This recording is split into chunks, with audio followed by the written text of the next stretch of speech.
So I have to make a video about Jewish art for school. I'm going to use Wikipedia and a very good article by Rabbi Jessica S. Bruckman as a base for the video. But anyway, let's get this over with. The first Jewish artist, the sanction that would more aptly serve as the slogan for much of Jewish art perhaps should be, "Remember the stranger, for you were once strangers in the land of Egypt," paired with the repeated biblical command to remember the stranger and the Israelites wondering and the insecurity that came with that homelessness stands the idea that God's presence remains eternal and protective, ideas that infuse Jewish art. Amedeo Modigliani's portrait of Maud Brunts, 1907. The biblical Bezalel, whose name literally means "in the shadow" or protection of God, was the Jewish artisan appointed specifically by God to build the tabernacle, Exodus 31:2.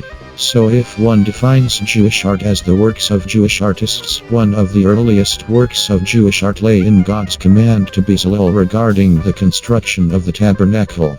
The Bible details the beautiful work of Jewish hands in the building of the first temple in Jerusalem under the direction of King Solomon. It is described as overlaid with gold and decorated with cherubim, I Kings 6. The Talmud describes the beauty of 3 Herod's second temple, declaring, "He who has not seen the temple in its full construction has never seen a glorious building in his life." Tractate Sukkot 51b. Despite the destruction of the Second Temple in Jerusalem in the year 70 CE and the beginning of a 2000-year Jewish exile, Jewish art flourished in the early post-exilic period, inside and outside the land of Israel, including the Dura Europos and Beit Alpha synagogues. The synagogue in Syria's Dura Europos, an ancient city along the Euphrates, contains well-preserved frescoes from the 3rd century that portray human figures in biblical scenes. The 6th century mosaic of Israel's Beit Alpha synagogue depicts human figures in a scene from the binding of Isaac, Genesis 22, as well as signs of the zodiac. Talmudic texts also acknowledge the existence and tolerance of graven images. Synagogues like those at Beit Alpha and Dura Europos show that images were not just tolerated but utilized by the Jewish communities. The Middle Ages. The Renaissance. Under Islamic rule, during the Middle Ages and the Renaissance, much of the evidence of Jewish art is restricted to the construction of synagogues and the illustration of manuscripts. This may not be as greatly influenced by the understanding of the Second Commandment as by the reality of the Jewish community in those eras. Countries with strong Muslim influences, including Spain, featured much less physical representation of human forms in art than the Northern European communities because Muslims shunned such literal renderings of human forms.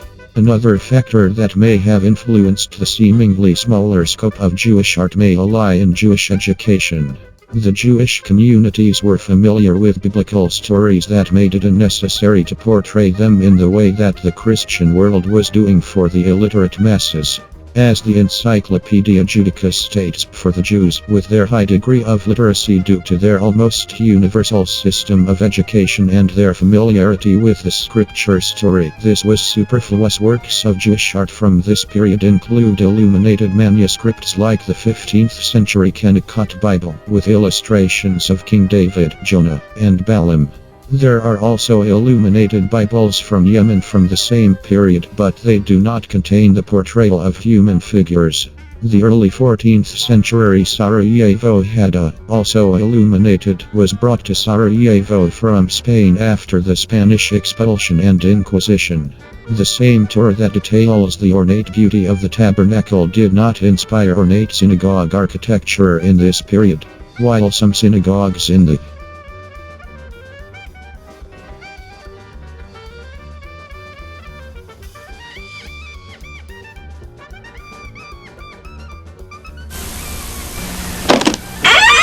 After these messages, we'll be right back. Government regulations say we can make our Hebrew national beef hot dogs from frozen beef. We don't. The government says we can use artificial coloring. We don't. They say we can add meat byproducts. We don't. They say we can add non-meat fillers. We can't. We're kosher and have to answer to an even higher authority. In the medieval, Middle Ages and Renaissance contained stained glass. It was unremarkable. Reasons for this could include the political and economic weakness of Jewish communities tied to church controls and the Jewish community's desires not to draw attention to themselves. More remarkable, however, were the Jewish ritual objects that originated in this time period and continue to be created to this day, all in the name of Hider Mitzvah, the idea of adorning a commandment and the objects used to perform it with beauty. Examples include Torah crowns and finials, Havdalah spice boxes, and Kiddush cups. Western Europe. In Western Europe, with the coming of the Enlightenment, a greater acceptance of Jews in the world at large meant that Jewish artists could practice more freely. The late 19th and early 20th century led rise to familiar figures of not just the Jewish art world but the art world at large, including Camille Pissarro, Amedeo Modigliani, James Steen, and Marc Chagall. Camille Pissarro was a principal Impressionist painter who struggled financially to remain true to the Impressionist style. Modigliani, the Italian Jewish painter, settled in Paris and had a painting style that included elongated faces representative of African masks. His contemporary, James Steen, was born in Russia but also painted in Paris and was friends with Modigliani, who painted his portrait in 1917. But Marc Chagall, more than these others, incorporated his Jewish upbringing and immigrant experience into his work. Many of Chagall's most well-known paintings are populated with figures of his childhood in Belarus. In the land of Israel, the settling and establishment of the State of Israel in the 20th century provided another dimension to Jewish art. Many young, often European, Jews came to the land of Israel in the pre-state period as pioneers, and their connection to the land accentuated their art. Artists like Reuben Rubin, who made Aliyah immigration to Israel in 1912 and studied at the newly established 1906 Bezalel Art School in Jerusalem, painted in a way that showed love for the land, with romanticized visions of ancient and modern Israel. The work of Anna Ticho, who had studied in Vienna, portrays finely detailed pencil and charcoal renderings of the Judean hills, soft watercolors of the flora and fauna around her, and beautiful portraits of the patients, Arab and Jew, who came to her husband's ophthalmology clinic in their home, where she often worked. The recent immigrant experience is reflected in the works of Mikhail Gorman, whose native Russian is used as a text in his paintings, while Israeli-born artist Yaakov Agam has created recognizable three-dimensional pieces significant both for their place in the larger op art movement, as well as their interesting usage of Kabbalah and mystical texts as inspiration. Modern memory.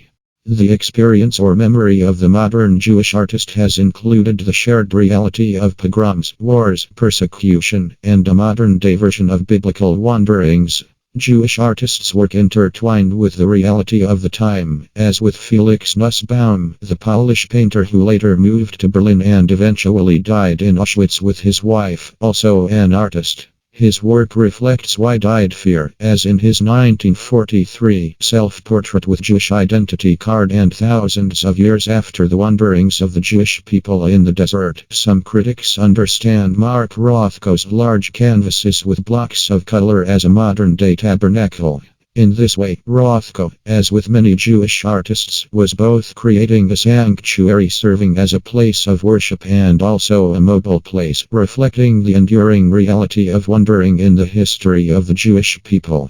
Jewish ceremonial art, also known as Judica/Dudk/, refers to an array of objects used by Jews for ritual purposes.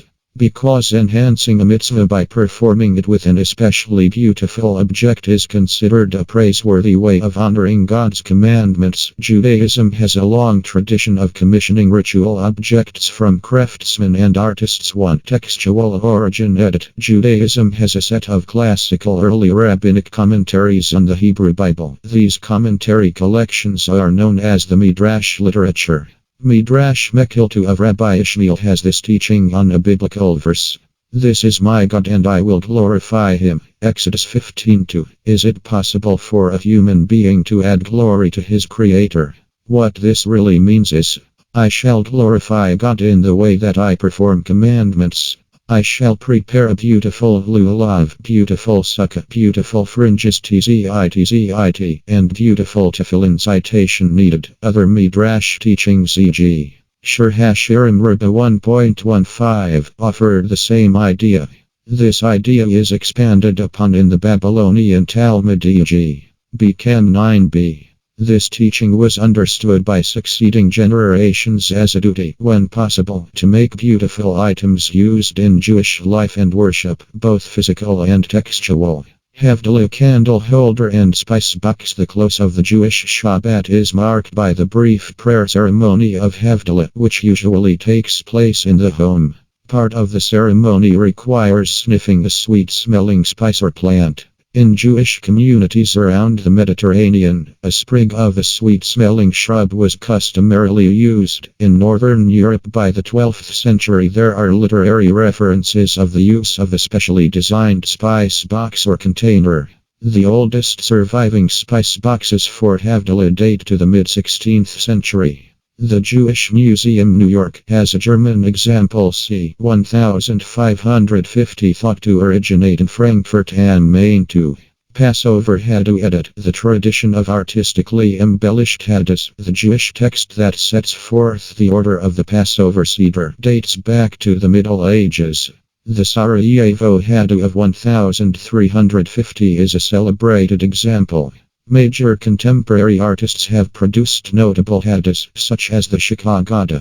See also the facsimile edition of the even earlier Barcelona Haddu of 1340. A lot of talented people are Jews like Dan Aykroyd and Steven Spielberg. Jews also have a big part in the history of comics. Jerry Siegel and Joe Joseph Shuster created Superman. Joe Simon and Jack Kirby. Jacob Kurtzberg created Captain America. Bob Kane, Robert Kahn, and Bill Finger invented Batman, while Kirby, together with Stanley Martin Lieber, produced a particularly impressive line of heroes such as Spider-Man, the Hulk, the Fantastic Four, Iron Man, the X-Men, Thor, and the Avengers. Nerit Anderman correction. Spider-Man was co-created by Steve Ditko, not Jack. Overall, the Jews are very talented with a rich history of art and artist. I'm kind of tired, so I'll end it here.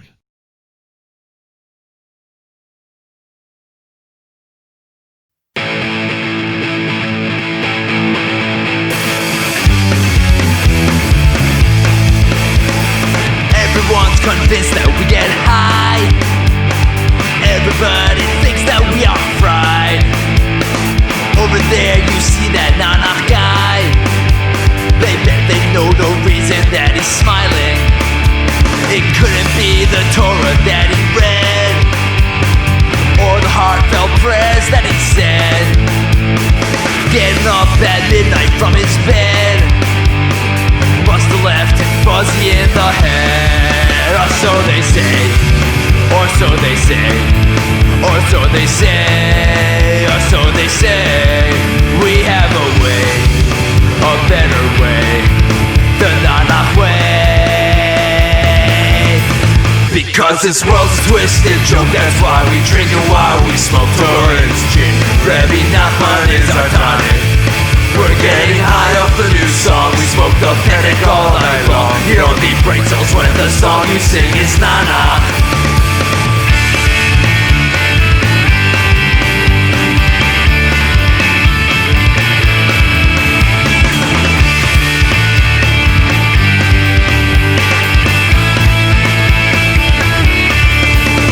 They wonder why we waste our lives away, chanting mantras all night and all day.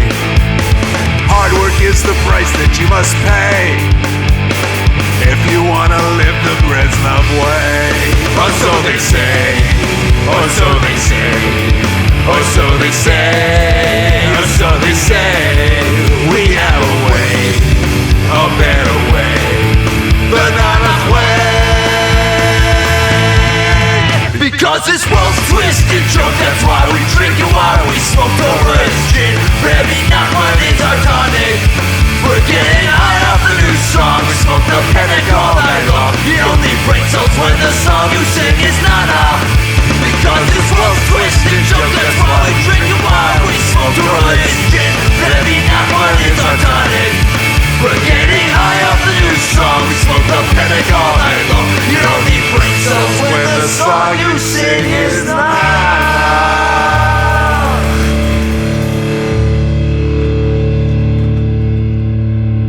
תזדעזע ארץ הקודש, they are high definition. צאו ונהו את הטועים.